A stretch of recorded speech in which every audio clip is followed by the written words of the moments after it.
మరొకసారి మీ ముందు వాక్యముని పంచుకోవడానికి నిలబెట్టిన దేవునికి స్తోత్రములు. మరి ఈరోజు వాక్య భాగము నిమిత్తము కీర్తనలు 147 147 సామ్ ఉత్తర ప్రత్యుత్తరీతిగా మనం చదువుకుందాం.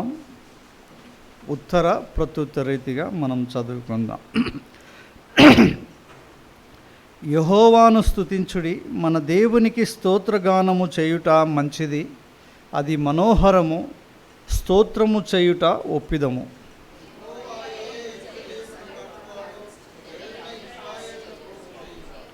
గుండె చెదిరిన వారిని ఆయన బాగు చేయువాడు, వారి గాయములు కట్టువాడు.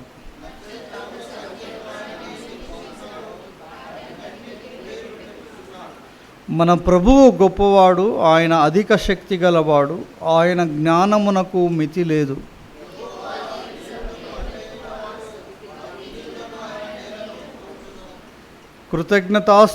స్తుతులతో యెహోవాను కీర్తించుడి, సితారతో మన దేవుని కీర్తించుడి.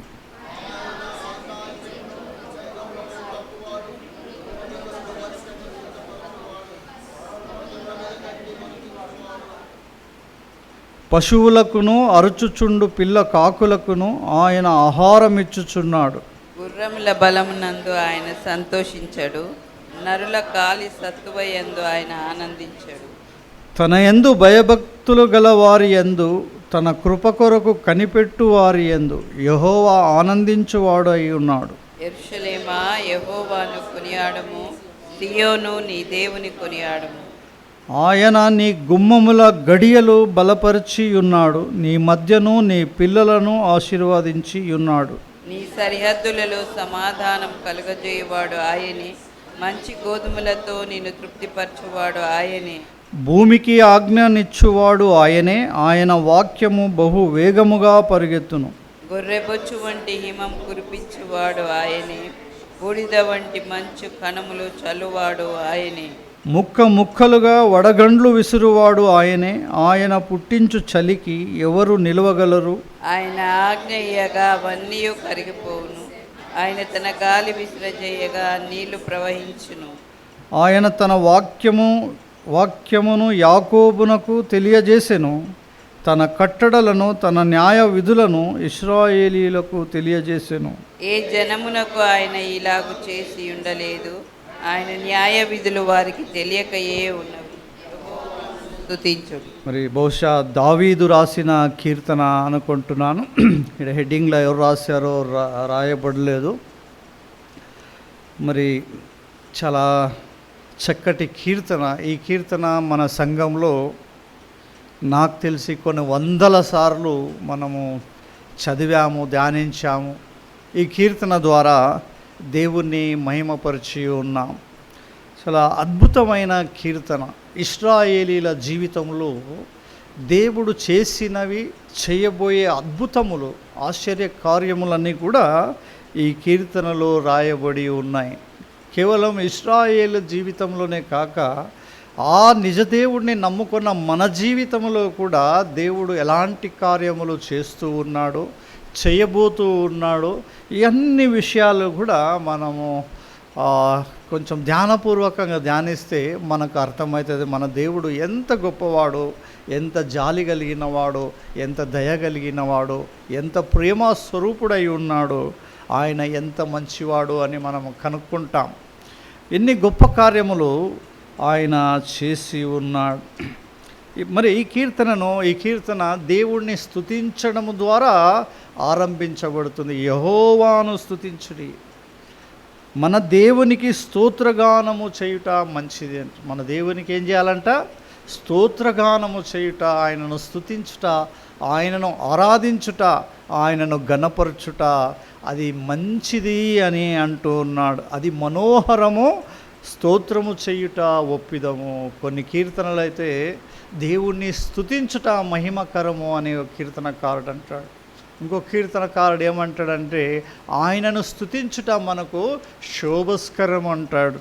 మరి ఈ కీర్తనలో ఏమంటాడంటే అది మనోహరమును ఒప్పిదమును అయి ఉన్నది. ఎందుకు దేవుణ్ణి స్తుతించాలి, ఎందుకు దేవుణ్ణి గణపరచాలి, ఎందుకు దేవుణ్ణి మహిమపరచాలంటే ఈ రోజుల్లో మనం ప్రపంచంలో చూస్తున్నాం, చాలామంది నిజమునకు దేవుడు కాని దాన్ని ఆరాధిస్తున్నారు, పూజిస్తున్నారు.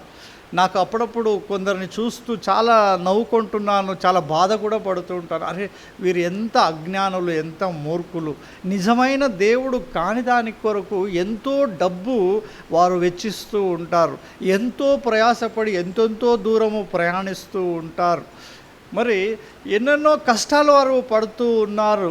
కానీ అంత వ్యర్థమే కదా, నాలాగా వీరు నిజమైన దేవుణ్ణి తెలుసుకోలేదు కదా, నేను ఎంత గొప్ప ధన్యుడు. వారు దేన్ని ఆరాధిస్తున్నారు? సృష్టిని ఆరాధిస్తున్నారు. వారు దేవుడు సృజించిన సూర్యుడిని ఆరాధిస్తున్నారు, చంద్రుడిని ఆరాధిస్తున్నారు, నక్షత్రాలను ఆరాధిస్తున్నారు, గ్రహాల చుట్టూ వారు తిరుగుతూ ఉన్నారు. అంతేకాకుండా ఎంత భయంకరమైన విషయం అంటే ఏంటంటే 4 కాళ్ళ జంతువులను ఆరాధిస్తున్నారు, పాములను ఆరాధిస్తున్నారు, మనుష్యులను ఆరాధిస్తున్నారు. ఇవన్నీ కూడా ఒక రోజున నశించిపోయి కాళ్ళ గర్భంలో కలిసిపోయే వాటి రూపములను మనుషులు ఆరాధిస్తూ ఎంత అజ్ఞానముగా ఉంటున్నారు. అయితే నీవు నేనైతే ఎవరిని ఆరాధిస్తున్నామంటే భూమి ఆకాశములను సృజించిన దేవుణ్ణి. ఆయన మామూలు వ్యక్తి కాదు, ఆయన ఎంత గొప్పవాడు. భూమిని ఆకాశాన్ని సృష్టించి దాన్ని సూర్యచంద్ర నక్షత్రములతోనూ గృహాలతోనూ ఖగోళీయ పదార్థములతోనూ దింపేశాడు. భూమిని సృష్టించాడు, భూమిని చెట్లతోనూ మొక్కలతోనూ సర్వ జీవరాశులతోనూ నింపివేసినాడు. సముద్రాన్ని సృష్టించి సముద్రంలో కూడా ఇన్ని జీవరాశులు సృష్టించి వాటిని అన్నిటినీ పోషించుచు వాటిని అన్నిటినీ ఒక మాట చేత మెయింటైన్ చేస్తున్న దేవుడు ఆయన. అంతేకాకుండా నన్ను నిర్మించిన వాడు ఎవరు? మానవుడిని సృష్టించిన వాడు ఆ దేవుడే. ఎప్పుడైతే నేను తప్పిపోయానో, నేను పాపంలో పడ్డానో, నేను నరకానికి పాత్రుడనయ్యాడో ఆ పరలోకపు తండ్రి నరవతారిగా యేసుక్రీస్తు రూపములో దిగి వచ్చి నా స్థానములో ఆయన మరణించి నా పాపములను విడిపించి నాకిచ్చిన ఈ గొప్ప రక్షణను బట్టి నేనేం చేయాలి? నా దేవుణ్ణి నేను ఆరాధించాలి. అది నాకు మనోహరము, అది నాకు ఒప్పిదము, అది నా కర్తవ్యము, అది నా ధర్మము, అది నా బాధ్యత అయి ఉన్నది. నా దేవుణ్ణి నేను ఆరాధించుట అది నా బాధ్యత అయి ఉన్నది. అంతేకాకుండా అది నాకు శోభస్కరము, నేను గర్వించడానికి కారణము. ఎందుకంటే నిజమైన దేవుణ్ణి తెలుసుకుని ఉన్నాను. దేవుడు ఎవరో నాకు తెలుసు, ఆయన గుణలక్షణాలు ఏంటో తెలుసు, ఆయన ఎంత ప్రేమమయుడై ఉన్నాడో నాకు తెలుసు. కనుక నేను గర్వించే విషయము దేవుణ్ణి ఆరాధించడం. కనుక మనందరము దేవుణ్ణి స్తుతించడము ఎంతో మంచిదని ఈ కీర్తనకారుడు చక్కగా గుర్తు చేస్తూ ఉన్నాడు. తర్వాత రెండవ మాటగా మనం చూసినట్టయితే 2వ వచనంలో యెహోవాయే యెరూషలేమును కట్టువాడు. ఎవరంట ఆయన? దేవుడు ఎటువంటి వాడంట? దేవుడు కట్టేవాడు. ఏం కడతాడు ఆయన? నీ ఇంటిని కట్టేవాడు, నీ కుటుంబాన్ని కట్టేవాడని గుర్తుపెట్టుకో. యెహోవా కట్టువాడై ఉన్నాడు. ఏం కడుతున్నాడంట ఆయన?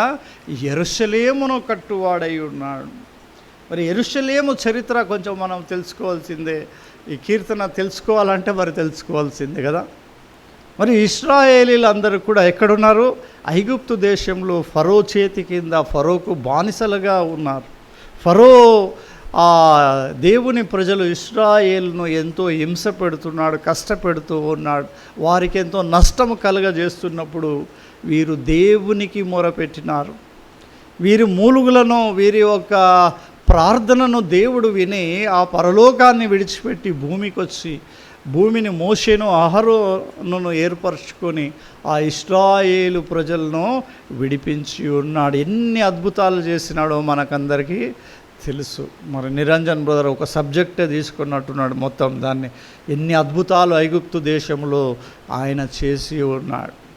ఆ ప్రజలకు ఎదుట ఎంతో భయంకరమైన సమస్య. ముందు సముద్రము, వెనక సైన్యం వచ్చి అయ్యో మాకిక దిక్కు లేదు, మేము చచ్చిపోతాము, సముద్రంలో మునిగిపోతాము, శత్రువుల చేతికి చిక్కితే మునుపటి కంటే భయంకరమైన హింస మాకు కలుగుతుంది, అయ్యో అయ్యో దిక్కులేని పరిస్థితిలో మేమున్నాము అనే పరిస్థితిలో దేవుడు ఎంత గొప్ప అద్భుతం చేశాడో కదండి. 10 కమాండ్మెంట్స్ అనే పిక్చర్ తీసి ఎన్నో వేల కోట్లు వారు సంపాదించుకున్నారు.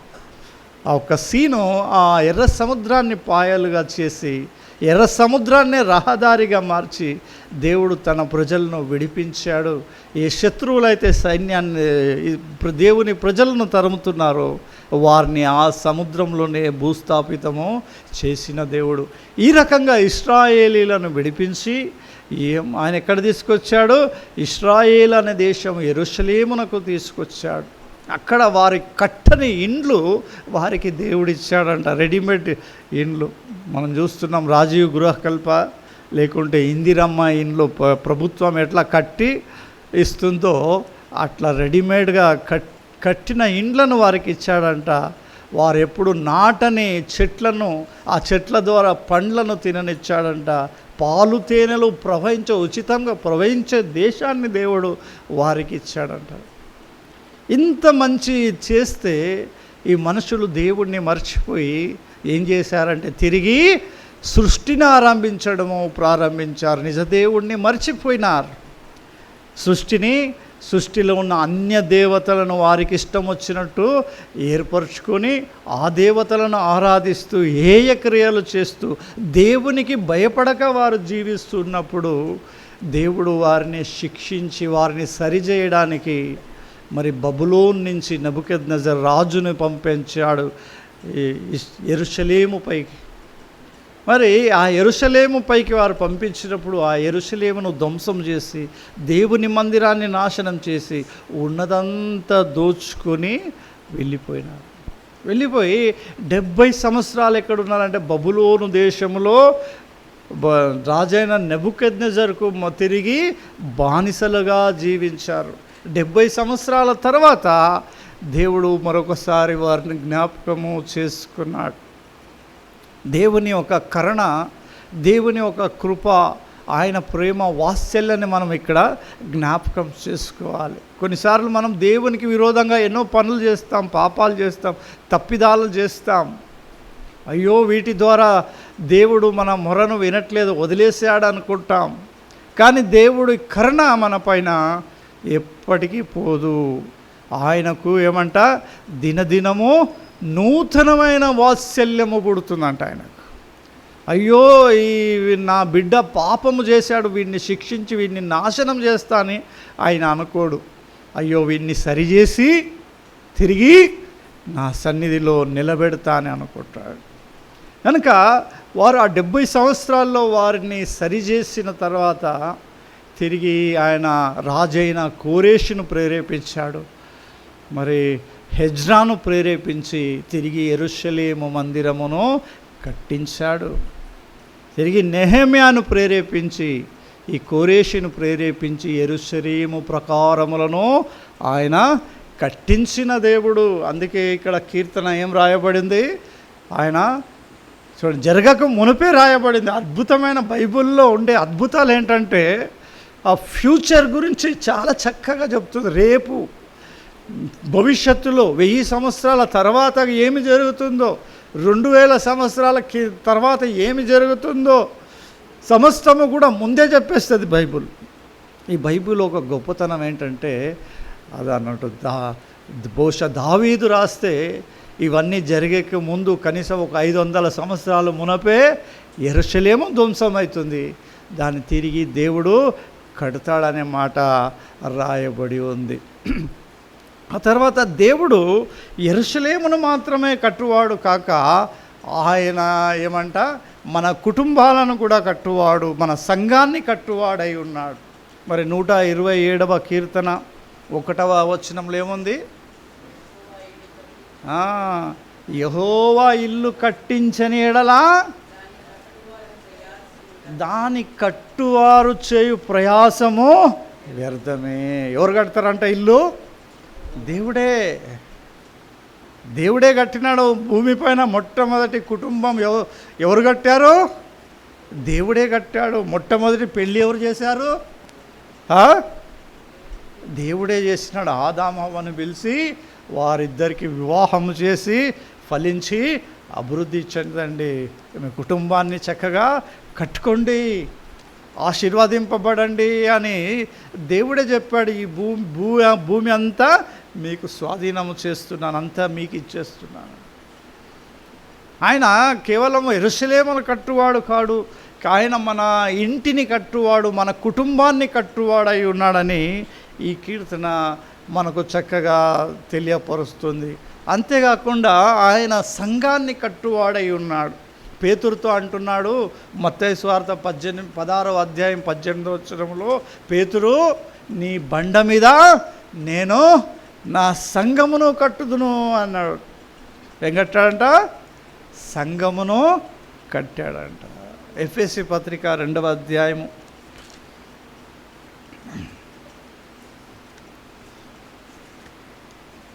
13వ వచనము, అయినను మునుపు దూరస్తులైన మీరు ఇప్పుడు క్రీస్తు యేసునందు క్రీస్తు రక్తము వలన సమీపస్తులయ్యున్నారు. ఏమంటున్నా? ఆయనను మునుపు ఎవరికి దూరస్తులం? మనము దేవునికి దూరస్తులము. దేవుడు ఎవరో తెలియని వారము. పైన వచనంలో మనకు దొరుకుతుంది, దేవుడు లేని వారినై ఉండి క్రీస్తుకు దూరస్తులమై ఉంటిరని మీరు జ్ఞాపకము చేసుకుని. మన జీవితంలో దేవుడు లేడు. ఒకప్పుడు దేవుడు ఎవరో మనకు తెలియదు. అట్లాంటప్పుడు క్రీస్తు ఏం చేశాడు? తన రక్తాన్ని ఇచ్చి మనల్ని కొనుక్కున్నాడు. దేవునికి దూరస్తులమైన మనల్ని దేవునికి సమీపస్తులుగా తీసుకొచ్చాడు. నిజ దేవుడు ఎవరో, మీ తండ్రి ఎవరో మీకు తెలియపరిచాడు. ఎవరైనా? పరలోకపు తండ్రి. ఎవరు మన తండ్రి? పరలోకపు తండ్రి. మన తండ్రి ఎవరు? మన కుటుంబం ఏదో మనకు తెలియపరచాడు. ఏది మన కుటుంబము? మన తండ్రి పరలోకపు తండ్రి. యేసు ప్రభువారు మన తండ్రి, లేకుంటే యెహోవా మన తండ్రి. ఇప్పుడు మన కుటుంబం ఏది? సంఘము మన కుటుంబము. దేవుడు ఎవరు తెలియపరిచారు? ఇది యేసు ప్రభువారు మనకు ఒక సంఘాన్ని కట్టాడు. 19వ వచనం నుంచి చూద్దాం. కాబట్టి మీరిక మీదట పరదేశులను, పరజనులు, అన్యులు ఉండక పరిశుద్ధులతో ఏకపట్టణస్థులను దేవుని ఇంటి వారునై ఉన్నారు. ఎవరంట? మనమంతా ఒకప్పుడు ఎవరో మనకు తెలియదు. తెలుసా? అమ్ములు ఎవరో తెలియదు, ఆంటీ ఎవరో నాకు తెలియదు, ఆ మార్టిన్ ఎవరో తెలియదు, రమేష్ ఎవరో తెలియదు. చాలామందికి తెలియకుండా ఉంటిమి. కానీ యేసుక్రీస్తు ప్రేమ, యేసుక్రీస్తు రక్తం ఏం చేసింది? మనందరినీ ఒక కుటుంబముగా, ఒక సంఘముగా కట్టింది. ఇప్పుడు ప్రమిళ ఆంటీ ఎవరో తెలుసు, అమ్ములు ఎవరో తెలుసు, ఆడ మార్టిన్ ఎవరో తెలుసు, రమేష్ ఎవరో తెలుసు, వాళ్లకు నేనెవరో తెలుసు. మేమంతా దేవుని బిడ్డలము. మా తండ్రి పరలోకపు తండ్రి అని మా అందరి నోట ఒకటే మాట వస్తుంది. ఒక ఇంటిగా, ఒక సంఘముగా దేవుడు ఎంత అద్భుతంగా మన జీవితాలను కట్టాడో మనము చూస్తున్నాం. ఏమంటున్నాడో? మనమందరము ఏకపట్టణస్థులు. మన అందరిది ఒకటే ఊరు, ఒకటే పట్టణం. ఆ పట్టణం ఎక్కడుంది? పరలోకంలో కట్టబడుతుంది. యేసు ప్రభువు ఏమన్నాడు? ఇదిగో నేను వెళ్ళుచున్నాను, వెళ్ళి మీ కొరకు స్థలము సిద్ధపరుస్తాను. నేనుండు చోటని మీరుండులాగున అక్కడ మీకు ఒక పట్టణమును కట్టిన తర్వాత మిమ్మలను తీసుకొని వెళతాను. ఏంటంట? ఇప్పుడు మనం చెప్పుకోవచ్చు, నీ ఊరేది అంటే ఎక్కడెక్కడో నుంచో వచ్చాం బతకడానికి. మాది దావణగిరి, కొందరిది దావణగిరి నుంచి బతకడానికి వచ్చాం, కొందరు ఎక్కడెక్కడికించో వచ్చిండొచ్చు. అందరం వచ్చి ఎక్కడ? ఒక ఊరిలో బతుకుతున్నాం, ఒక ఇమ్మానియల్ సంఘంలో బ్రతుకుతున్నాం అని మన అందరిది చివరికి ఉండబోయేది ఒకటే ఇల్లు, ఒకటే పట్టణము, ఒకటే కుటుంబము, ఒకడే తండ్రి. ఈడ మన తండ్రులు అనేకులు ఉండొచ్చు. ఎవరు అందరిని అడిగితే మీరు మీ తండ్రి పేరు చెప్పొచ్చు, కానీ ఆ పరలోకంలో మీ తండ్రి ఎవరని ఎవరిని అడిగినా ఏం చెప్తారు?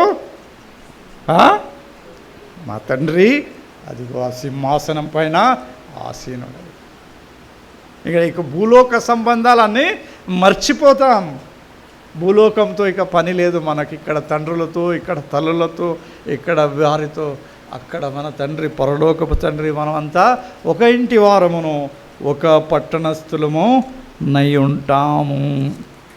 ఇంకా కింద చదువుతారా? క్రీస్తు యేసే ముఖ్యమైన మూలరాయి అయి ఉండగా అపోస్తులును ప్రవక్తలను వేసిన పునాది మీద మీరు కట్టబడి ఉన్నారు. ఎక్కడ కట్టబడి ఉన్నారంట మీరు? క్రీస్తు యేసులలో మీరు కట్టబడి ఉన్నారు. ఈ పునాది ఎవరు వేశారు? అపోస్తలులు వేశారు. ఎట్లా వేశారు? వారు నిజమైన దేవుడు యేసుక్రీస్తు, ఆయన మనందరి పాపముల కొరకు చచ్చిపోయాడయ్యా. ఆయనను నమ్ముకుంటే, ఆయనను విశ్వాసిస్తే ఆయన మీ పాపములను క్షమించి మిమ్మలను తన ఇంటిలో చేర్చుకుంటాడు, మిమ్మల్నే ఒక గృహంగా ఆయన కట్టుకుంటాడు అని వారు పునాది వేసినారంట అపోస్తులు. వారు ఆ రోజు తన ప్రాణాలను తెగించి ఈ పునాది వేశారు. కాబట్టి ఈరోజు ఎన్నో వేల సంవత్సరాల తర్వాత కూడా మనమందరము ఆయనను తెలుసుకొని ఒక ఇంటి వారుగా కట్టబడి ఉన్నాం. ప్రతి కట్టడము ఆయనలో చక్కగా అమర్చబడి ప్రభువునందు పరిశుద్ధమైన దేవాలయమగుటకు వృద్ధి పొందుతున్నది. ఆయనలో మీరు కూడా ఆత్మమూలముగా దేవునికి నివాస స్థలమై ఉండుటకు కట్టబడుచున్నారు. అంటే దేవుడు మనల్ని కుటుంబముగా కట్టాడు. మనము ఫ్యూచర్లో దేవునికే ఒక గృహంగా కట్టబడబోతూ ఉన్నామనే మాట ఎంత సత్యమై ఉన్నదో, ఎంత గొప్పగా ఈ కీర్తనలో రాయబడి ఉందో.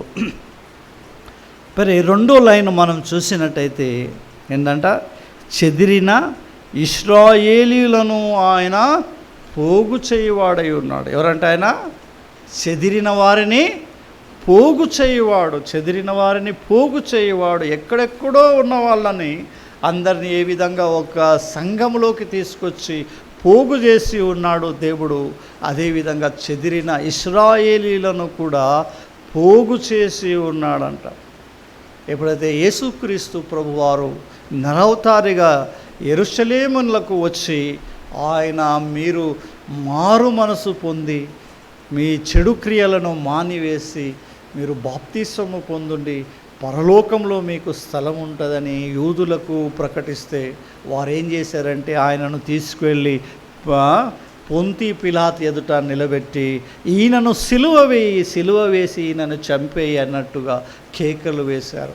ఎప్పుడైతే ఈ పొంతి పిలాతు మరి ఆయనను పరిశీలన చేసి అంతా కూడా మరి వెరిఫై చేసిన తర్వాత ఈయన యందు ఏ దోషము నాకు కానరావడం లేదు, ఈయనలో ఏ పాపము లేదు, ఏ దోషము లేదు, ఈయన నిరపరాధి అయి ఉన్నాడు, ఈయనను వదిలిపెట్టేస్తానంటే వారు లేదు ఈయనను సిలువ వేయి అని అల్లరి చేసినారు. ఆ పొంతి పిలాతు ఏం చేశాడంటే నీటిని తెప్పించుకున్నాడు. ఒక గిన్నెలో నీటిని తెప్పించుకొని అతని చేతిలో కడుక్కున్నాడు. ఎందుకంటే ఈయన నిరపరాధి అయి ఉన్నాడు, ఈయన రక్తపరాధము నా మీద నా కుటుంబం మీద రాకుండానట్లు నాకు ఈయన ఒక చావుతోని ఈయన రక్తపరాధంతో ఎటువంటి సంబంధము లేదని చేతులు కడుక్కున్నాడు. కానీ ఆ దేవుని ప్రజలు ఏం చేశారంటే ఈ రక్తపరాధం ఎక్కడ రావాలి? మా మీద మా పిల్లల మీద వచ్చునుగాక అని కోరుకొని ఆయనను సిలువకు అప్పజెప్పారు. ఎంత భయంకరమైన విషయం! దేవుడు ప్రేమామయుడు, ప్రేమ కరుణించినవాడు. ఎంతమందిని స్వస్థపరిచాడు, ఎంతమందిని చచ్చిపోయిన వాళ్ళని లేపాడు, ఆకలిగా ఉన్న వారికి అన్నము పెట్టాడు, కుంటి వారికి కాళ్ళనిచ్చాడు, చేతులు ఊచ చేయగలిగిన వారికి చేతులు ఇచ్చాడు, కన్నులు లేని వారికి కన్నులు ఇచ్చాడు. ఎన్ని అద్భుతాలు ఆయన చేసి ఉన్నాడు. అన్నీ చూసి కూడా ఆ ప్రజలు గుడ్డివారైపోయారు, ఆయనను నమ్మలేకపోయారు. చివరికి ఆ రక్తపరాధము మా మీద మా పిల్లల మీద వచ్చునుగా కానీ కోరుకున్నారు. వారు శిక్షింపబడడానికి ఇష్టపడ్డారు కానీ దేవుణ్ణి ప్రేమించడానికి వారు ఇష్టపడలేదు. ఎంత భయంకరమైన విషయం చెప్పారా! ఈ యొక్క రక్తపరాధము వారి మీద వచ్చింది. క్రీస్తు శకము 70లోనూ 135లోనూ ఏం జరిగింది?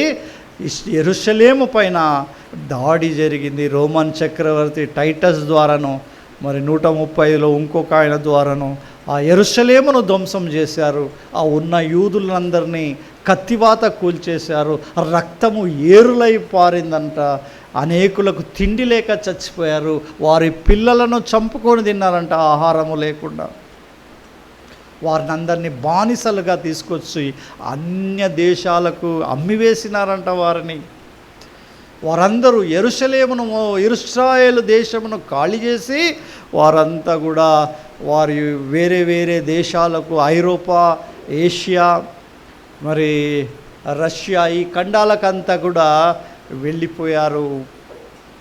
బానిసలుగా వెళ్ళిపోయి దరిదాపు 1878 ఎంతో వచ్చింది. నేను క్యాల్కులేట్ చేస్తే 1900 దరిదాపు 1900 సంవత్సరాలు అనుకోండి. ఎక్కడున్నారు? అన్య దేశాల్లో వారు బానిసలుగా బ్రతికారు. ఎంత భయంకరమైన అన్ని దేశాలకు వారు చెదిరిపోయారు. ఎన్నో హింసలు పొంది ఉన్నారు. అక్కడ దేవుడు వారిని జ్ఞాపకం చేసుకున్నాడు. వారిని జ్ఞాపకం చేసుకొని తిరిగి వారిని పోగు చేసినాడు. 1948లో మరి ఇశ్రాయేలీలకు ఏమొచ్చిందంటే మరి వీరికి స్వాతంత్రాన్ని వచ్చింది. మరి ఈ విషయాలన్నీ కూడా దేవుని గ్రంథంలో ముందే పొందుపరచబడి ఉన్న ఏ విధంగా దేవుడు ఈ రకంగా వారు చెదిరిపోయిన వారిని, అన్య దేశాలకు చెదిరిపోయిన వారిని ఏ విధంగా ఆయన తీసుకొచ్చి తిరిగి ఒక కుటుంబముగా, తిరిగి ఒక దేశముగా, తిరిగి ఒక సంఘముగా ఏ విధంగా కట్టబోతూ ఉన్నాడో ఆ విషయాలన్నీ కూడా దేవుడు తన ప్రవక్తల ద్వారా ముందే తెలియపరిచి ఉన్నాడు. కొన్ని మాటలు మనం చూసి ముందుకు వెళ్దాం. యెషయా గ్రంథం 31వ అధ్యాయము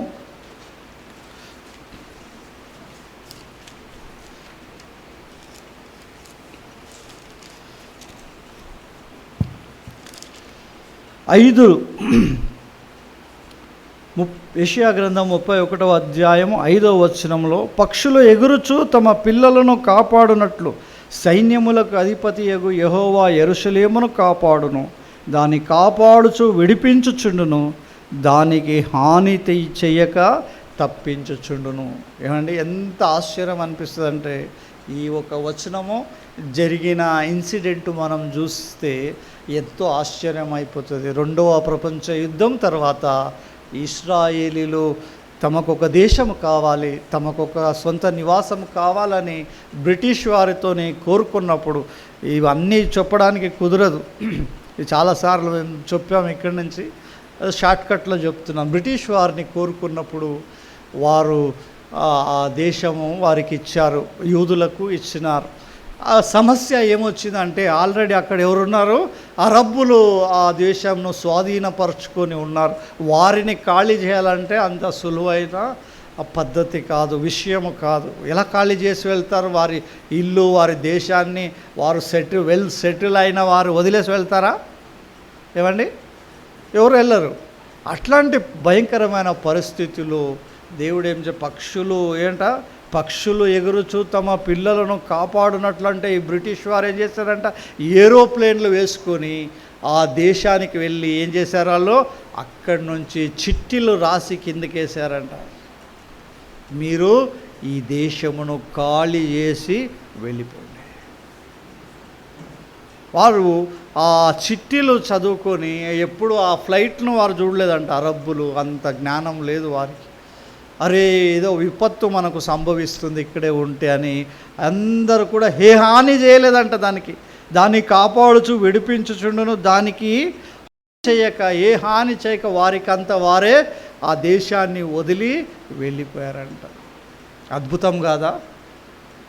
ఎంత గొప్ప విషయమో చూడండి. మరి ఈ రకంగా వారు వెళ్ళిపోతే ఏం చేస్తున్నాడు, వారిని దేవుడు తిరిగి అన్య దేశంలో ఉండేవారి ఈ యూదులను మరి తీసుకొచ్చి యెరూషలేములో కట్టి ఉన్నాడు. మరి 27వ అధ్యాయం చూద్దాం. 27:3 యెహోవాను నేను దానిని కాపు చేయుచున్నాను. ప్రతి నిమిషమున నేను దానికి నీరు కట్టుచున్నాను. ఎవడును దాని మీదికి రాకుండునట్లు దివారాత్రము దానిని కాపాడుచున్నాను. మరొక ఆశ్చర్యమైన విషయం ఏంటంటే, యెరూషలేము ఏంటంటే స్వాతంత్రం వచ్చింది, పసిపిల్ల పుట్టినట్టుగా అప్పుడే పుట్టింది ఈ దేశము.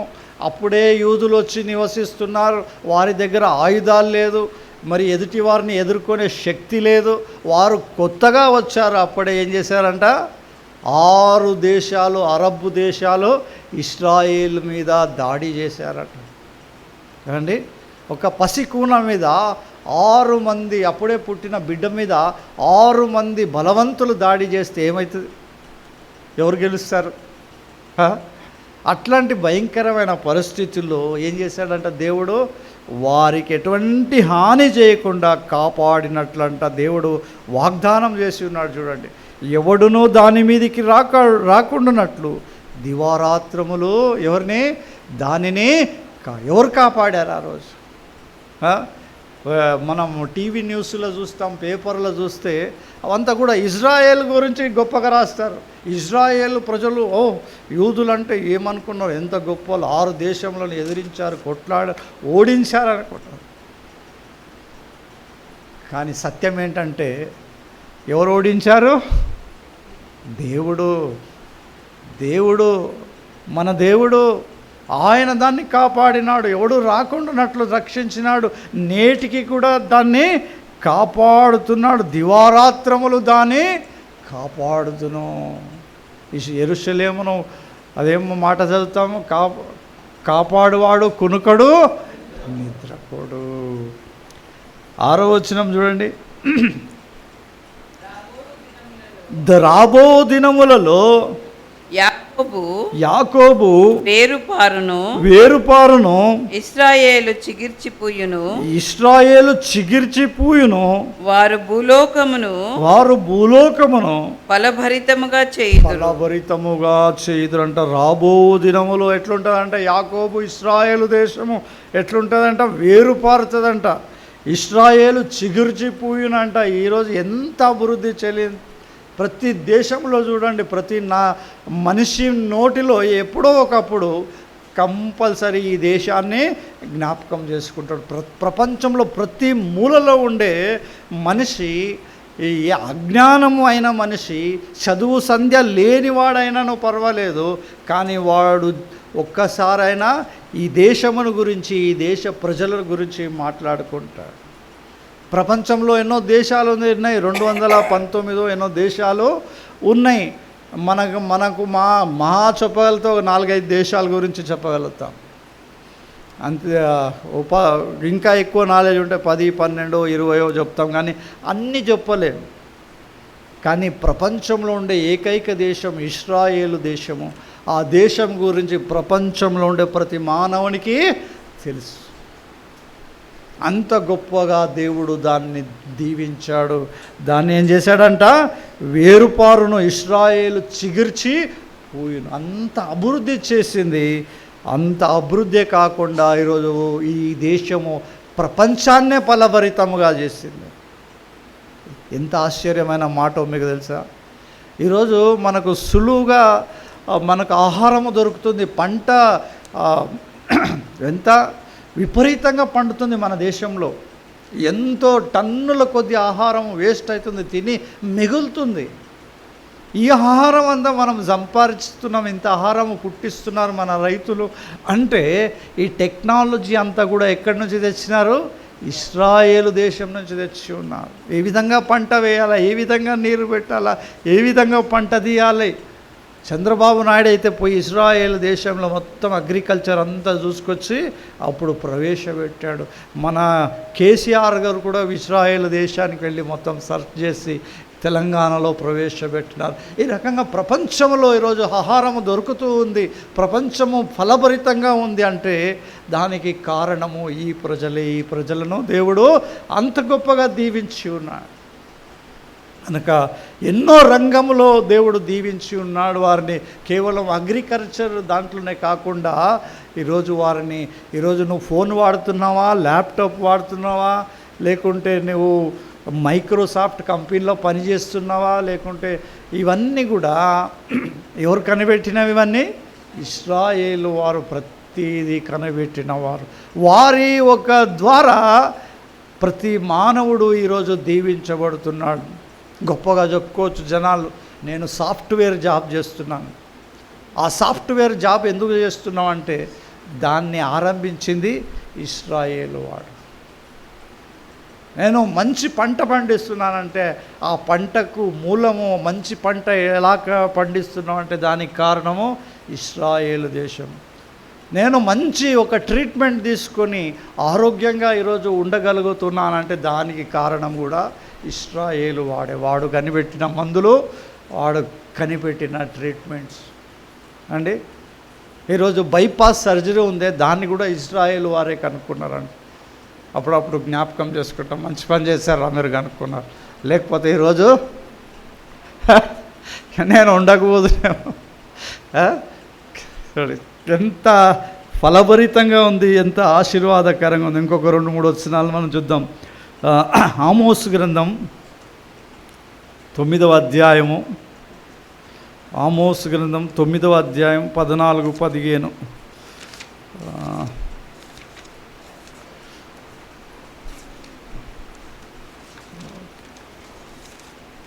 ఇక్కడ దొరికిందా? కొంచెం కష్టం ఈ గ్రంథం దొరకడం. రెగ్యులర్ బైబిల్ చదివితే కానీ. మరియు శ్రమనందుచున్న నా జనులకు ఇశ్రాయేలీలు నేను చెరలో నుండి వారిని రప్పింతును, పాడైన పట్టణములను మరలా కట్టుకొని వారు కాపురముందురు, ద్రాక్ష తోటను నాటి వాటి రసమును త్రాగుదురు, వనములు వేసి వాటి పండ్లను తిందురు, వారి దేశమందు వారిని నాటుదును, నేను వారికిచ్చిన దేశములో నుండి వారిక పెరికివేయబడరని నీ దేవుడైన యెహోవా సెలవిచ్చుచున్నాడు. ఇశ్రాయేలు ఫామ్ కాకముందు కనీసము 700 సంవత్సరాలు 500 సంవత్సరాలు, మరి బైబిల్లో హెడ్డింగ్ చదివితే మనకు తెలుస్తుంది. అప్పుడు దేవుడు ఆమోసు ద్వారా పలికించాడు. ఏం చేశాడంటే ఆయన చెరలో ఉండే నా ప్రజలను తిరిగి రప్పిస్తాను, పాడైన పట్టణములను వారి ద్వారా కట్టిస్తాను. ఈరోజు ఇజ్రాయెల్ దేశం ఎట్లుంది? స్వతంత్రం వచ్చిన రోజు అట్లుందా? అరబ్బులు ఎట్లా పెట్టారంటే ఆ దేశం మొత్తము ఎడారిగా మారిపోయిందంట. నీళ్లు లేవు, పంట లేదు. ఎంత పాడు చేసేసారంటే ఆ దేశాన్ని, ఆ దేశంలో నీళ్లు లేవు, ఎడారిగా మారిపోయింది, చెట్లు లేవు.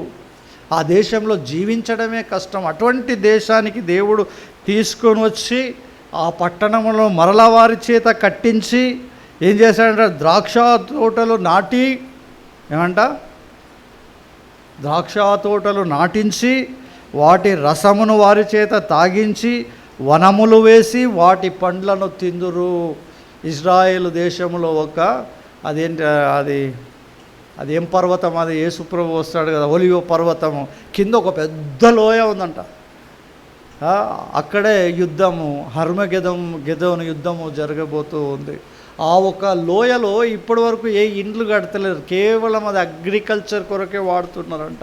విపరీతమైన పంట అక్కడ పండుతుందంట. అది ఏంటంట, బ్రెడ్ బాస్కెట్ అంటారంట, దాన్ని ప్రపంచానికే సప్లై అవుతుందంట. అది ఆ రకంగా దేవుడు వారిని దీవించి ఉన్నాడు, వారికి మేలు చేసి ఉన్నాడు. వారి దేశమందు నేను వారిని నాటుదును, నేను వారికి ఇచ్చిన దేశములో నుండి వారిక పెరికి వేయబడరని యెహోవా. ఇప్పుడే అనుకున్నాం కదా ఎన్ని దేశాలు, అది పుట్టినప్పటి నుంచి ఆ ఇశ్రాయేలు దేశాన్ని నాశనం చేసేయాలి, నామోర్ నిషాన్ లేకుండా చేసేయాలి అని ప్రయత్నము చేస్తూనే ఉన్నారు. చేసి చేసి చేసి చాలామంది ఆ ఇశ్రాయేలు దేశానికి సరెండర్ అయిపోయి ఆ ఇశ్రాయేలు దేశంతో యుద్ధం చేయడానికన్నా స్నేహం చేయడం మిన్నా అని చెప్పి ఏమంట స్నేహానికి దిగినారు కొంతమంది. ఈజిప్టు దేశము ముందు శత్రువు, కానీ ఇప్పుడు ఇశ్రాయేలు దేశానికి స్నేహము. మరి అరబ్బు మొన్నటిదాకా యుఏఈ, మరి సౌదీ అరబ్, వీరందరూ కూడా స్నేహితులుగా మారిపోయినారు. ఇశ్రాయేలు వారు ఏం కనుక్కున్నారు, ఈ దేశాన్ని పెరికి వేయడం అసాధ్యం, దీనితో పెట్టుకుంటే మనము నాశనం అవుతాము. వీరి దేవుడు నిజమైన దేవుడు, వీరి దేవుడు సర్వశక్తిమంతుడు, వీరి వెనక ఉన్నది వీరి దేవుడు అని ఎవరైతే ఏ దేశాలైతే కనుక్కున్నాయో వారంతా ఆ దేశముతోని స్నేహము చేస్తూ ఉన్నారు. ఎవరైతే ఇంకా మూర్ఖత్వంలో ఉన్నారో వారు యుద్ధము చేస్తూ ఉన్నారు కదా. ప్రభునందు ప్రియమైన దేవుని బిడ్డలారా, అదేవిధంగా చెదిరిపోయిన ఇశ్రాయేలీలను ఆయా దేశాలు ఎక్కడ, యూరోప్ దేశంలో నుంచి, రష్యా దేశంలో నుంచి, ఆఫ్రికా దేశంలో నుంచి, ఇండియాలో నుంచి, చైనాలో నుంచి, ఎక్కడెక్కడో చెదిరిపోయి ఉన్న ఈ ఇశ్రాయేలీలందరినీ ఏం చేసినాడు ఆయన? పోగు చేసిన దేవుడై ఉన్నాడు. రీసెంట్గా ఇక్కడ మణిపూర్ నుంచి 3,000 మంది వెళ్ళిపోతారట. ఇస్రాయల్కి ఎంతోమంది వెళ్ళారు, వెళ్ళిపోతున్నారు యూదులు. దేవుడు పోగు చేసే పనిలో ఉన్నాడు. అంతేకాకుండా ఒక్క వచనం చూసి మీరు అర్థం చేసుకోండి. ప్రకటన గ్రంథం 7వ అధ్యాయము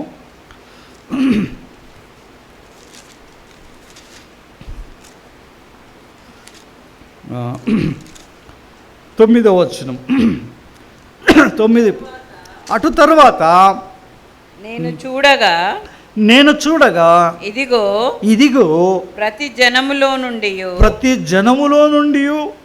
వంశములో నుండి ప్రజలలో నుండి ఆయా భాషలు మాట్లాడు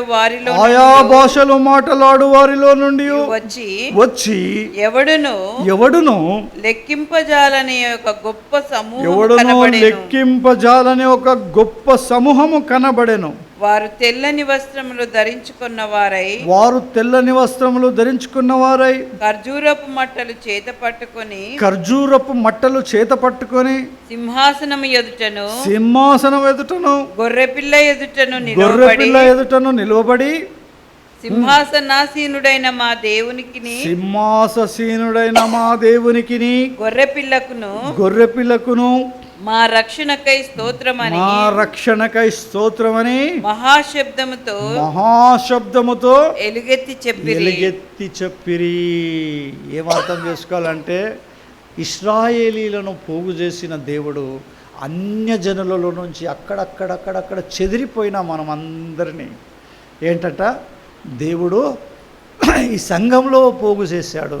కానీ ఈ ప్రపంచంలో ఉండే చెదిరిపోయిన దేవుని ప్రజలు ఎవరైతే యేసుక్రీస్తుని తెలుసుకొని నిజమైన రక్షణ పొందారో వీరిని అందరినీ పరలోకంలో ఒక స్థానానికి పోగు చేస్తాడంట. అదే అంటున్నాడు. ఏమంటున్నాడు ఆయన? ప్రతి వంశములు, ప్రతి జనములో నుండి, ప్రతి వంశములో నుండి, ప్రజలలో నుండి, ఆయా భాషలు మాట్లాడు వారిలో నుండి లెక్కింపజాలని ఒక గొప్ప జన సమూహమును పరలోకంలో సమకూర్చబోతున్నాడు. అక్కడ తమిళ్ మాట్లాడేవాడు ఉంటాడు, మలయాళీ మాట్లాడేవాడు ఉంటాడు, గ్రీకు మాట్లాడేవాడు ఉంటాడు, అరబ్బీ మాట్లాడేవాడు ఉంటాడు.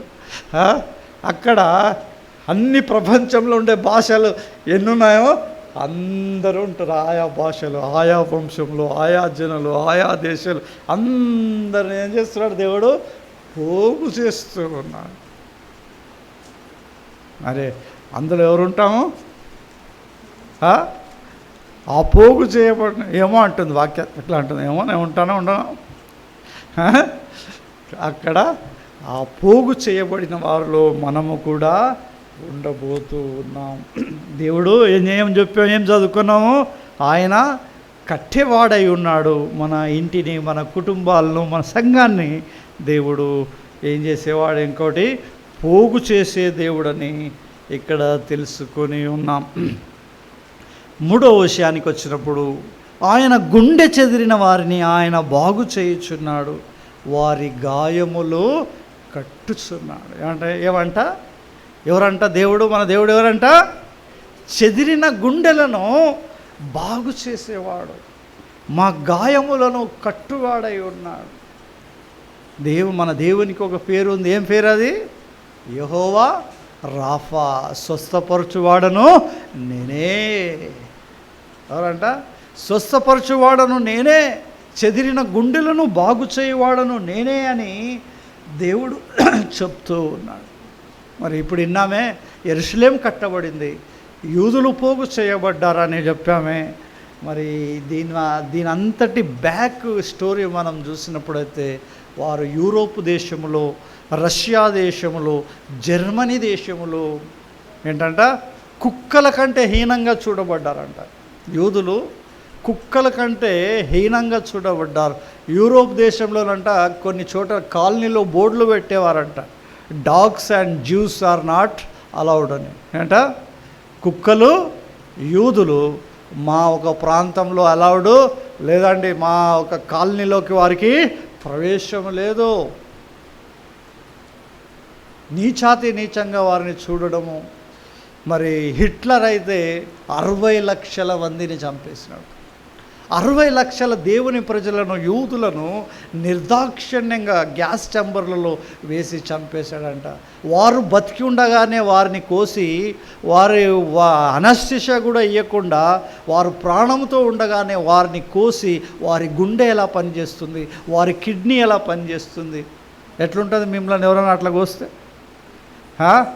అనస్థిషియా ఇచ్చి మాకు ఏమి తెలియనప్పుడు ఆపరేషన్ చేసి నన్ను తీసుకొచ్చి ఆడ బయట వేస్తేనే ఉంటామో చస్తామో తెలియదు. ఎంత భయంకరమా సన్నివేశం. ఆవిడ ఏం కోరుకున్నా, దేవా తీసుకో తీసుకో తీసుకో అంటున్నా బెడ్ పైన.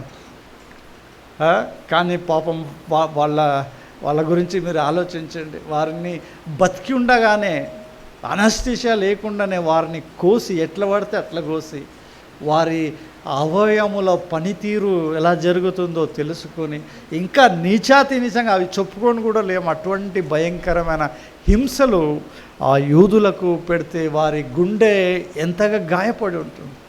అంటుండగా నా గుండె గాయపడింది, నా గుండె చెదిరిపోయింది, నా గుండె బాధపరచబడింది. ఎన్నెన్నో మాటలు మనం వాడుతూ ఉంటాం. ఆ గుండెలు ఎంతగా చెదిరిపోయి ఉంటాయి, ఎంతగా గాయపడి ఉంటాయి చెప్పండి. నేను చేసినాడు దేవుడు, వారిని తీసుకొచ్చి వారిని కట్టాడు, వారిని ఏం చేసినాడు, పోగు చేసినాడు. ఇప్పుడు వారి గాయములను మానిపి వారిని ఆశీర్వదించు. ఏమండి, మన జీవితంలో కూడా రావచ్చు, ఎన్నెన్నో కష్టాలు ఉంటాయి. కొన్నిసార్లు మన గుండెలు కూడా చెదిరిపోతాయి. నా గుండె గాయపరచబడింది, నా గుండె బాధపరచబడి ఉంది అని మనం మాటలు వాడుతూ ఉంటాం. మన కుటుంబ సమస్యలు కావచ్చు, అనారోగ్య సమస్యలు కావచ్చు. అండి, సహోదరి ఇక్కడ ఏడుస్తుంది, తన భర్త కొరకు ఏడుస్తూ ప్రార్థన చేస్తుంది. ఆమె ఏడుస్తుంటే నా గుండె తరుక్కుపోతుంది, నాకు బాధ అనిపిస్తుంది, ఏదో నాకు జరిగినట్టు. ఎంత బాధకరమైన విషయాలు. కానీ అవన్నీ ఎక్కడ మనం దేవుని సన్నిధిలో కుమ్మరించినప్పుడు ఏం చేస్తాడంట ఆయన, మన గుండెలను బాగు చేస్తాడంట, మన వ్యసనములను స్వస్థపరుస్తాడట. కొన్ని మాటలు త్వరగా మనం చూసి ముగిద్దాం. 107వ కీర్తనకు రండి.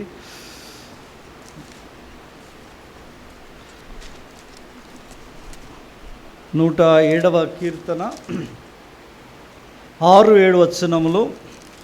వారు కష్టకాలమందు యెహోవాకు మొరపెట్టిరి. చూడండి, వారు కష్టకాలమందు యెహోవాకు మొరపెట్టిరి, ఆయన వారి ఆపదలలో నుండి వారిని ఆయన విడిపించెను. వారి ఆపదలలో నుండి వారిని విడిపించెను. వారొక నివాసపురము చేరునట్లు వారొక నివాసపురము చేరునట్లు చక్కని త్రోవను ఆయన వారిని చక్కని నడిపించెను. ద్రోవను ఆయన వారిని నడిపించును. ఎప్పుడు ఇశ్రాయేలు ప్రజలకు కష్టం వచ్చినప్పుడు ఆ కష్టకాలమందు ఏం చేశారంట? వారు దేవునికి మొరపెట్టారంట, వారి ఆపదల నుంచి వారిని విడిపించారంట. వారు తోచని పరిస్థితిలో నిలబడ్డారు, ఎటు వెళ్ళాలో తెలియదు, ఏం చేయాలనో తెలియదు. అట్లాంటి సమయంలో ఏం చేశాడంట? ఆయన వారికి ఒక చక్కని త్రోవను నడిపించినాడంట. చక్కని త్రోవను నడిపించి వారికి ఒక పురము చేరినట్లు, ఒక గృహము చేరుకున్నట్లు, ఒక దేశము చేరుకున్నట్లు, లేక మనం ఒక సంఘంలో చేరుకున్నట్లు దేవుడు వారిని ఒక పురములోకి చేర్చినాడట. ఇదే పరిస్థితి నేను ఇంతకుముందు కూడా చెప్పి ఉన్నాను, కానీ ఇదే పరిస్థితి నాకు ఎదురైంది. ఇక్కడ దుర్గాబాయి దేశ్ముఖ్ ఇంతకుముందు చెప్పాను, మరి అవసరాన్ని బట్టి చెప్తున్నా. దుర్గాబాయి దేశ్ముఖ్ ట్రీట్మెంట్ కానీ వెళ్తే వాళ్ళు మిషన్లు ఏం పని చేయడం లేదు, పాడైపోయినాయి, టైం పడుతుంది, నువ్వు ఎక్కడన్నా వేరే హాస్పిటల్కి వెళ్ళు అన్నాడు. అక్కడ మన చర్చ్కి వచ్చి ఒక సహోదరి ఉండే, నేను అనుకున్నా అరే ఈమె ఉన్నది కదా అంత చూసుకుంటుంది, నాకు ఈజీగా అయిపోతుంది అని అనుకున్నప్పుడు ఆ డాక్టర్ ఏంటంటే బయటికి పంపేశాడు. ఇక్కడ ఏమీ ట్రీట్మెంట్ జరగదు, మీరు వేరే చూసుకోండి అని పంపిస్తే కొంతకాలానికి ఆ హాస్పిటల్ నుంచి బయటకు వచ్చి రోడ్డు మీద నిలబడి ఇంటికి వెళ్ళాలో, ఏ హాస్పిటల్కి వెళ్ళాలో, ఎక్కడ వెళ్ళాలో దిక్కుతోచని పరిస్థితి ఏర్పడ్డది. నా కళ్ళల్లో నీరు కారిపోతుంది.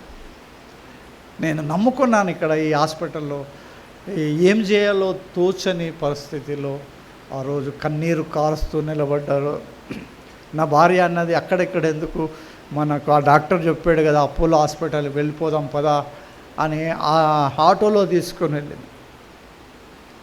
దేవుడు చేసే గొప్ప కార్యాలు ఎవరి ద్వారా తెలుస్తాడు, ఎలా దారులు సరళం చేస్తాడో ఆయన చక్కపరుస్తాడు. తీసుకువెళ్ళి ఎక్కడ చేర్చాడు? అపోలో హాస్పిటల్లో చేర్చాడు. మంచి ట్రీట్మెంట్ జరిగింది, గొప్ప ట్రీట్మెంట్ జరిగింది. అది నయా పైసా ఖర్చు లేకుండా జరిగింది. కనీసం 10 లక్షలు అయ్యే ట్రీట్మెంట్ ఉచితంగా జరిగింది. ఈరోజు సజీవంగా ఉన్నాను. ఏమంట? దేవుడు ఏం చేశాడు? మన గుండెలను బాగు చేసే దేవుడు.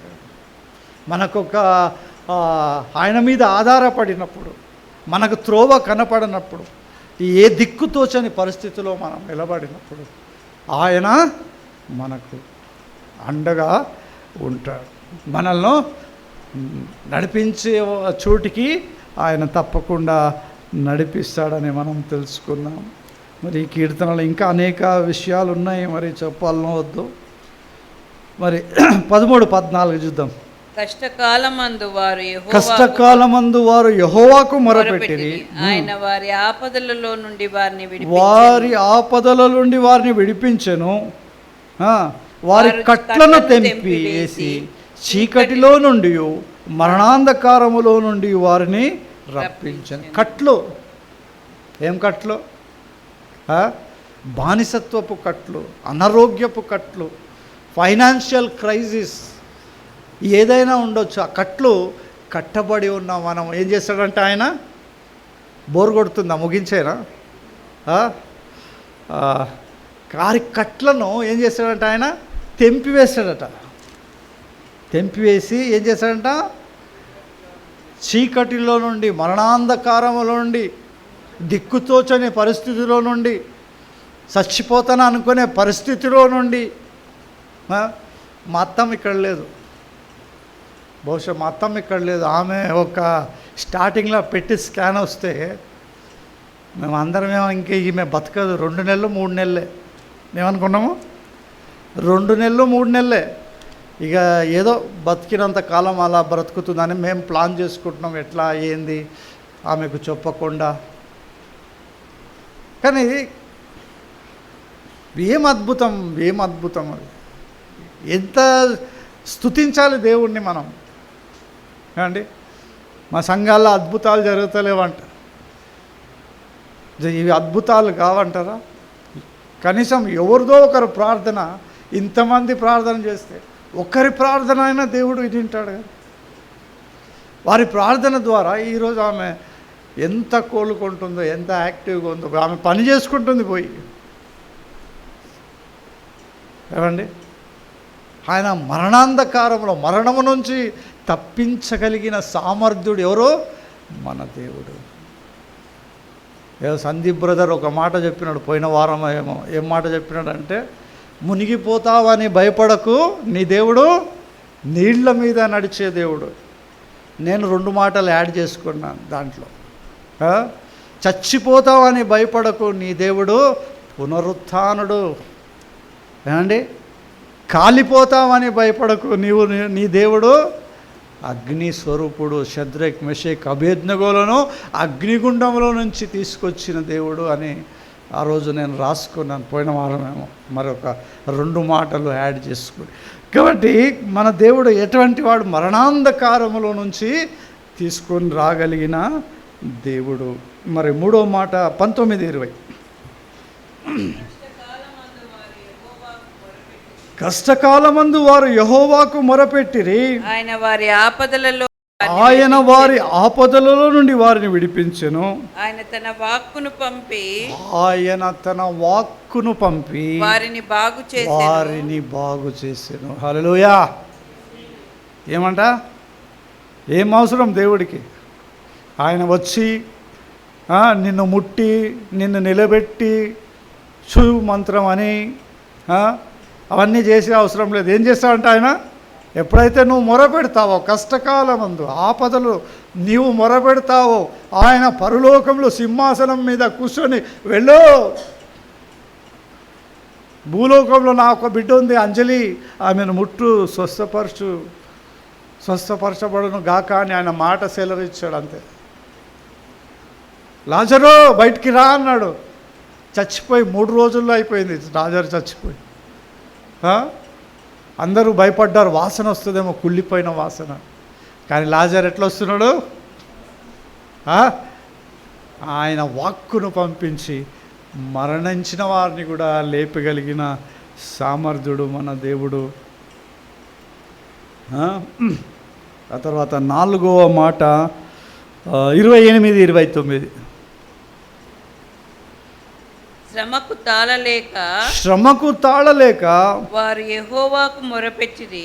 శ్రమకు తాళలేక. ఎటువంటి శ్రమ అంట? ఇక తట్టుకోవడం మన వశం కాదు. అటువంటి శ్రమలు కూడా వస్తాయి జీవితంలో. ఇక ఈ జీవితం వద్దురా, దేవుడిని నమ్ముకోకపోతే ఏమనుకుంటాం? వద్దురా పోయి ఈ జీవితం, ఈ బాధ వద్దు, నాకు చచ్చిపోతా నేను అన్నటువంటి శ్రమలు బయట వాళ్ళకు కూడా వస్తాయి, కొన్నిసార్లు విశ్వాసులకు కూడా వస్తాయి అన్నట్టు. శ్రమలకు తాళలేని శ్రమలు అప్పుడు ఇశ్రాయేలు ప్రజలకు కూడా వచ్చాయి. వాళ్ళు ఏం చేశారంట? యెహోవాకు మొరపెట్టిరి, ఆయన వారి ఆపదల నుండి వారిని విడిపించెను. ఆయన తుఫానును ఆపివేయగా దాని తరంగములు అణిగిపోయెను. ఏమండి, శ్రమలు ఏం చేస్తే మన జీవితాన్ని అల్లకొల్లోలం చేసేస్తే, మన బీపీని పెంచేస్తాయి. అవి 160, 180 దాకా కూడా తీసుకొని వెళ్ళిపోతాయి. అల్లకొల్లంగా మారిన జీవితము ఎప్పుడైతే ప్రశాంతంగా కూర్చొని ప్రభువా నీవే దిక్కు, ఈ అలజడిని, ఈ అలలు నా జీవితంలో వచ్చిన ఈ అలలను ఆపగలిగిన సామర్థ్యం నీకే ఉంది అన్నామనుకో, హసప్ ఏమన్నాడు? గాలి తుఫాను యేసు ప్రభు ఉండే దోణ మీద ఏం చేస్తుంది? భీకరంగా దాడి చేస్తుంది. శిష్యులు భయపడుతున్నారు, మేము మునిగిపోతాము, మేము చచ్చిపోతాము, నీకు చింత లేదా అని యేసు ప్రభుని అన్నప్పుడు ఆయన ఏం చేస్తున్నాడు?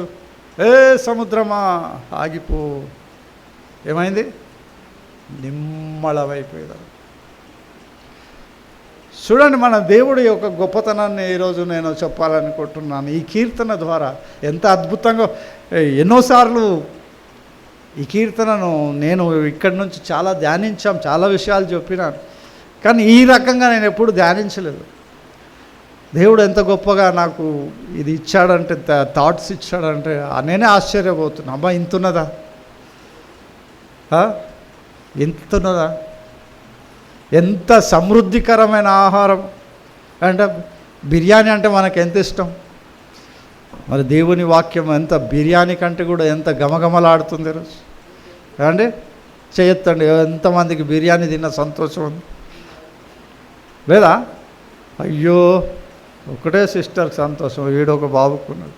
ఇద్దరేనా? ఇద్దరే పరలోకం పోతారు, గుర్తుపెట్టుకోండి. వాళ్ళిద్దరే పోతారు.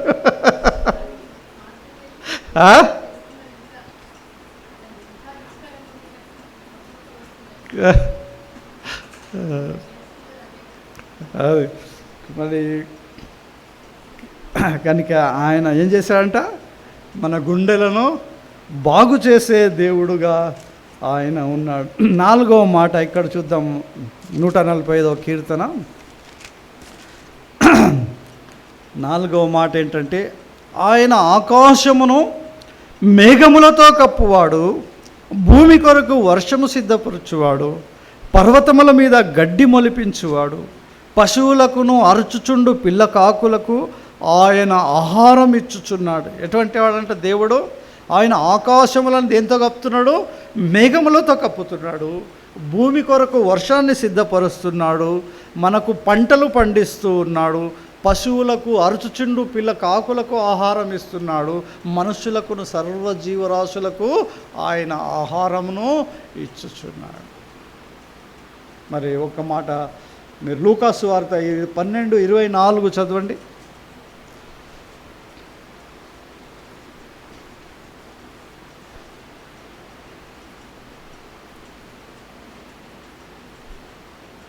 12:24 అమ్మా.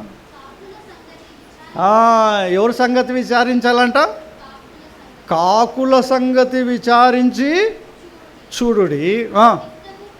అవి విత్తవు కొయ్యవు. కాకులు ఏడన్నా పంట వేయడం చూసినారా మీరు? విత్తనం వేయడము, వాటికి నీళ్లు పోయడము, పోషించడం ఎవరు చూసినారు? అవి ఎప్పుడు కష్టపడవు, ఎప్పుడు విత్తవు కొయ్యవు. వాటికి గరిసె లేదు. గరిసె అంటే ఏంటమ్మా? Store house. వాటికి గరిసే లేదు. అయినను దేవుడు వాటిని పోషించుచున్నాడు. మీరు పక్షుల కంటే ఎంతో శ్రేష్ఠులు. కాకి గురించి మాట్లాడటం లేదు ఇక్కడ. మీరు కాకి అనుకున్నారు. కాకి విత్తదు కొయ్యదు, అయినా వాటిని పోషించుచున్నాడు. చివరి మాట ఏంటంట, కాకికే దేవుడు ఆహారం ఇస్తున్నాడు కదా. ఏమండి, కాకి ఏమంట, పక్షులు కలుగును గాక అంటే కాకి వచ్చింది, కానీ మనుషులు కలుగును గాక అన్నాడా? మనిషిని ఎంతో శ్రద్ధగా, ఎంతో ప్రేమగా, తన ఏంటంట మెత్తనైన సునాయాసమైన చేతులతో ఎంతో చక్కని రూపాన్ని ఇచ్చి తనలో ఉండే జీవాత్మను ఊదితే మానవుడు సృష్టించినాడు. ఆ కాకినే దేవుడు అంత ప్రేమించి దాన్ని పోషించుచున్నాడే. మరి మీరు వాటికంటే శ్రేష్ఠులు కారా? ఎవరండి? మన దేవుడు మనలను పోషించేవాడు. ఏమండి, ఆయన మనల్ని పోషించేవాడు. 123వ కీర్తన 1వ వచనం ఏం చెప్తుంది? యెహోవా నా కాపరి, నాకు లేమి కలగదు. జెహోవా రోయ్ అంట అన్నమాట. ఏంటంట? జెహోవా రోయ్. ఆర్ఓ రాసి దానికి కామా పెట్టి పక్కన ఐ పెట్టారు. యెహోవా రోయ్, లేకపోతే రోహి అంటారు పలక రాకపోతే. యెహోవా రోయ్ అంటే ఎవరంట? సంరక్షించువాడు, పోషించువాడు అన్నట్టు. ఎవరి కాపరి చేసే పని ఏంటి? పచ్చిక గల చోటికి వాటిని తీసుకెళ్ళి మంచిగా మేత పెట్టడం. అంతేకాకుండా ఒక కర్ర చేత్తో ఉంటుంది, ఏదైనా దుష్టమైన మృగాలు అటాక్ చేయకుండా కాపాడే పని కాపరి చేస్తాడు. మరి దేవుడు ఏం చేసేవాడు? మనల్ని పోషించేవాడు, మనల్ని సంరక్షించే దేవుడై ఉన్నాడు. మరి 145వ కీర్తనలో 9వ వచనంలో ఏమంటుంది చూడండి. యెహోవా అందరికీ ఉపకారి అంట. ఏంటంట? యెహోవా ఎవరికి ఉపకారి? కొందరికేనా? ఇమాన్యుయల్ ఫెలోషిప్లో ఉండే కొందరికేనా? ఆయన ప్రపంచంలో ఉండే మానవులందరికీ ఉపకారి. ఎందుకంటే ఆయననే వర్షము కురిపిస్తున్నాడు, ఆయననే పంటను పండిస్తున్నాడు, ఆయననే సర్వజీవరాశులను పోషించుచున్నాడు, ఆయననే దయ చూపుతూ ఉన్నాడు, ఆయన అందరి మీద సూర్యరశ్మిని ఉదయింపజేస్తూ ఉన్నాడు, అందరికీ వెలుగునిస్తూ ఉన్నాడు. కనుక ఆయన అందరికీ ఉపకారి.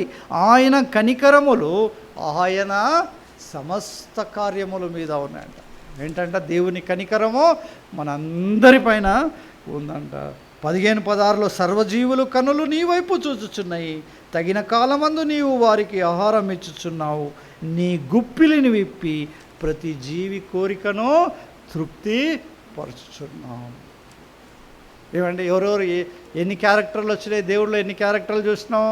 ఆయన కట్టేవాడు మన కుటుంబాలను, ఆయన మనల్ని సమకూర్చువాడై ఉన్నాడు, చెదిరిన గుండెలను బాగు చేసే దేవుడు, మనల్ని పోషించి సంరక్షించే దేవుడై ఉన్నాడు. చివరి మాట, కృప కొరకు కనిపెట్టే దేవుడై ఉన్నాడు. ఇక్కడ మనం ఏం చూద్దాం, 147వ కీర్తన 5వ మాట 11వ వచనంలో ఉంది. తన యందు భయభక్తులు గల వారి యందు, తన కృప కొరకు కనిపెట్టు వారి యందు యెహోవా ఆనందించువాడునై ఉన్నాడు. ఏమంట, తన యందు భయభక్తులు గల వారి యందు, దేవుని కృప కొరకు కనిపెట్టు వారి యందు దేవుడు ఆనందించువాడై ఉన్నాడంట. ఏమంట, ఇదే కీర్తనలో పక్కలో ఒక మాట ఉంటుంది, నిజముగా మొరపెట్టు వారందరికీ యెహోవా సమీపముగా ఉన్నాడంట. దేవుడు ఏదో దూరంగా ఉండేవాడు కాదంట. మీరు అనుకోవచ్చు, ఆ పరలోకం ఎంతో ఉంది, రాకెట్ వేసుకొని పోతే దొరకదంట. అది ఏట రాకెట్ వేసుకొని పోయినా కానీ పరలోకాన్ని చేరుకుందామని పోతూనే ఉంటామంట, కానీ అది దొరకదట.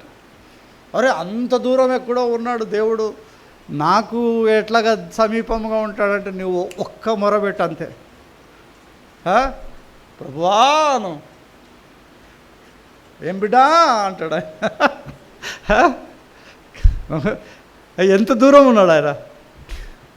కానీ నీ నిజమైన మొర, నిజముగా ప్రార్థన చేయి, హృదయపూర్వకంగా ప్రార్థన చేయి, నీ మనసు విప్పి ప్రార్థన చేయి, యథార్థంగా ప్రార్థన చేయి, యథార్థమైన హృదయంతో ఒక్క మాట పలకు, తండ్రి అను, బిడ్డా అని అంటాడు.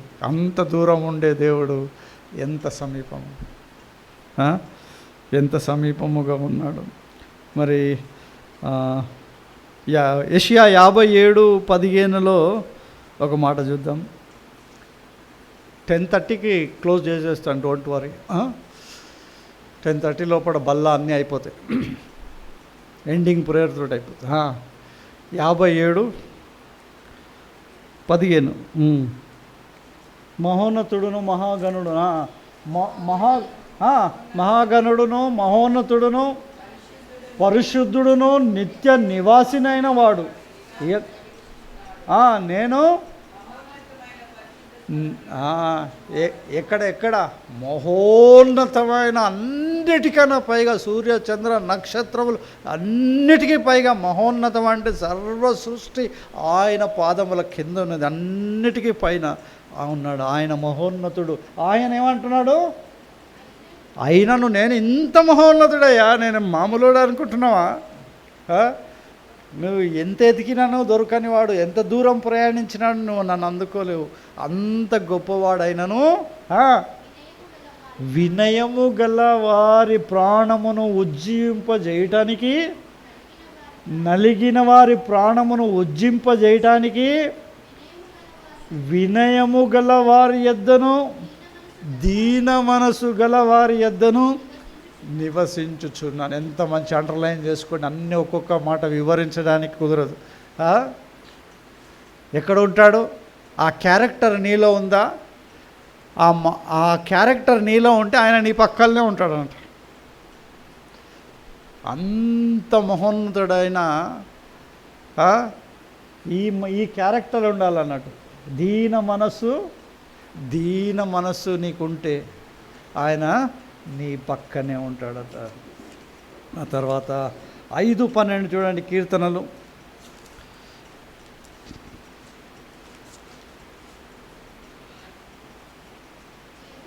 యెహోవా ఎవరంట దేవుడు? నీతిమంతులను ఆశీర్వాదించువాడవు నీవే, కేడెముతో కప్పినట్లు నీవు వారిని దయతో కప్పెదవు. దేంతో కప్తాడంట మనల్ని? ఆయన దయతో మనల్ని కప్తాడంట. ఎప్పుడు? నీతిమంతులుగా మనం ఆయన ఎదుట నిలబడగలిగితే, ఆయన దృష్టికి మనం నీతిమంతులుగా ఉంటే ఆయన దయ ఎప్పుడూ మన మీద ఉంటుంది. అర్థమైందా? ఆ తర్వాత చాలు 31:19.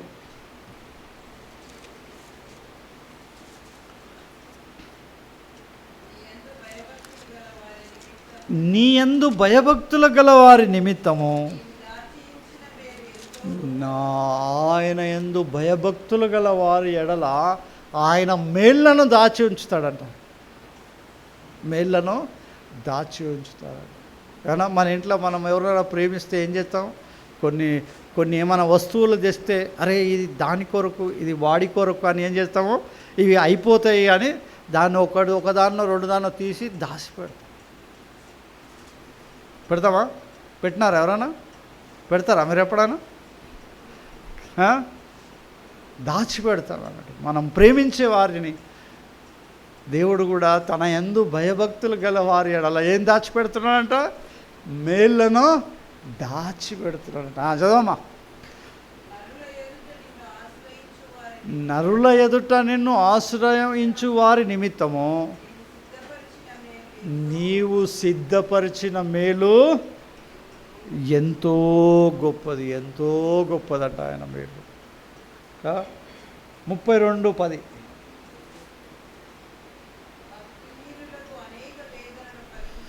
భక్తిహీనులకు అనేకమైన వేదనలు కలుగుచున్నవి, యెహోవా యందు నమ్మిక ఉంచు వారిని కృప ఆవరించుచున్నదంట. ఆయన యందు నమ్మిక ఉంచితే ఆయన కృప ఏం చేస్తుందంట? మనల్లో ఆవరిస్తుందంట. ఆయన కృప మనకు తోడై ఉంటుందంట. మరి 6వ మాట 13వ వచనంలో ఏమంటాడంటే, ఆయన నీ గుమ్మముల గడియలను బలపరిచి ఉన్నాడు, నీ మధ్యను నీ పిల్లలను ఆశీర్వదించి ఉన్నాడు. ఏమంట? ఆయన ఏం చేశాడంట? యెరూషలేము ఒక గుమ్మములను, దాని గడియలను బలపరిచి ఉన్నాడంట. ఏమండి, మన వారు మనం చూసాం, ఎంత భీకరమైన యుద్ధము జరిగిందో చూసాము. ఇరాన్ దేశం అంట, ఇస్రాయేల్ దేశం ఎంత ఉంటుందంటే, మన తెలంగాణలో సికింద్రాబాద్, హైదరాబాద్ 2 జంట నగరాలను కలుపుకుంటే ఎంత ఉంటుందో అంతే ఉంటుందంట ఆ దేశం. ఇరాన్ దేశం ఎంత ఉంటుందంటే దరిదాపు మన భారతదేశం అంత పెద్దగా ఉంటుంది. దానికి దీనికి ఎంత డిఫరెన్స్ ఉందో మీరు చూస్తారా? అంత పెద్ద దేశము ఈ 2 యుద్ధము చేసుకుంటే ఆ ఇరాను తల్లాడిపోయింది. దానితో యుద్ధం చేసిన అమెరికా కూడా చేతులెత్తేసింది. అమ్మో, ఈ ఇరాన్తో యుద్ధం చేయడం మా వల్ల కావడం లేదు, ఎందుకంటే అంత భీకరంగా దాడి చేస్తుంది ఆ ఇరాన్ దేశం కూడా అంత బలపడి ఉంది. దాని ఒక ఏంటంటే డ్రోన్స్, వాడి దగ్గర ఉండే మిసైల్స్ తోటి అమెరికా ఒక యాంటీసెప్టిక్ మిసైల్ సిస్టమ్లన్నిటిని కూడా పీల్చేస్తున్నారు. ఎంతో నష్టం జరిగిపోయి అమెరికా కూడా తల్లాడి భయపడుతుంది. ఇరాన్తో యుద్ధం ఎందుకురా నాయన అని వీళ్ళని ముక్కొని సంధి చేసుకోవడానికి ప్రయత్నం చేస్తున్నాడు ట్రంప్. కానీ నెతన్యాహు ఏం చేస్తున్నాడు? ఇంకా యుద్ధం చేస్తా, ఆయన సంగతి తేల్చేస్తాడు. అమెరికా గడగడలాడిపోతుంది, కానీ ఈ చిన్న దేశం భయపడతలేదు, యుద్ధానికి రెడీగా ఉంది. అంతా ఎవరు చేసినారండి? దాని గుమ్మముల గడియలను ఎవరు బలపరిచినారండి? ఎవరు బలపరుస్తున్నారు? దేవుడు. ఇశ్రాయేలీయులను కాపాడువాడు కునుకడు నిద్రపోడు, నిన్ను నన్ను కాపాడువాడు కూడా కునుకడు నిద్రపోడు. ఆయన యందు భయభక్తులుగా ఉండు, యథార్థంగా ఉండు, దీన మనసు కలిగి ఉంటే ఎక్కడుంటాడు? నీ పక్కనే ఉంటాడు. కనుక ఆ ఇజ్రాయేలు దేశంను ఆశీర్వదించిన దేవుడు ఆయన అయి ఉన్నాడు. మరి చివరి మాట 7వ మాట కొన్ని షార్ట్కట్ చేస్తున్నాం, కొన్ని వచనాలు మీకు చెప్పడం లేదు.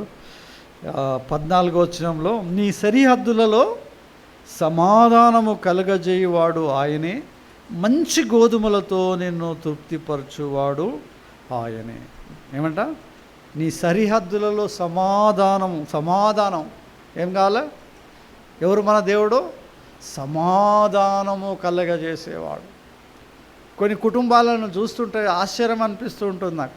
చాలా డబ్బు ఉంటుంది వాళ్ళ దగ్గర, వారి ఇంట్లో గొప్ప గొప్ప ఉద్యోగాలు చేసేవారు ఉంటారు, బాగా డబ్బు సంపాదించే వాళ్ళు ఉంటారు, కానీ వాళ్లకు శాంతి ఉండదు, పిచ్చెక్కినట్టే ఉంటారు. ఊహా అంటే గొడవలు, ఊహా అంటే పంచాయతీలు, నెమ్మదిగా ఉండరు, సమాధానంగా ఉండరు, కొట్టుకుంటూ ఉంటారు, విసుగు చెందుతూ ఉంటారు, భయంకరమైన జీవితాలు జీవిస్తూ ఉంటారు.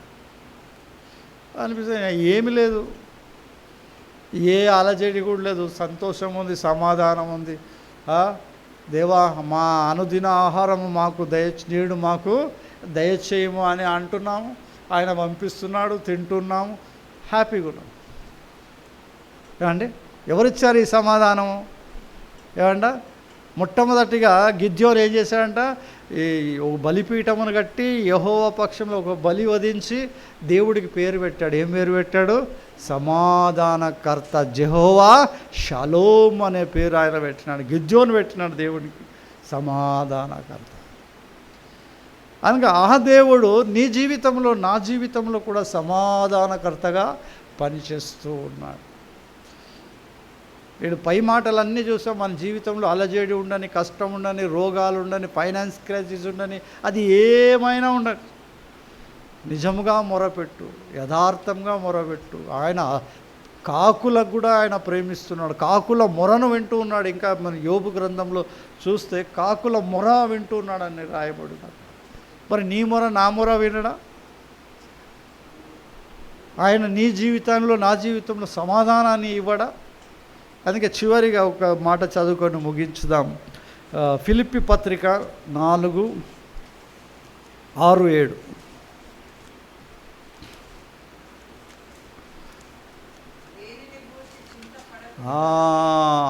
దేనిని గూర్చి చింతపడకుడి కానీ ప్రతి విషయములోనూ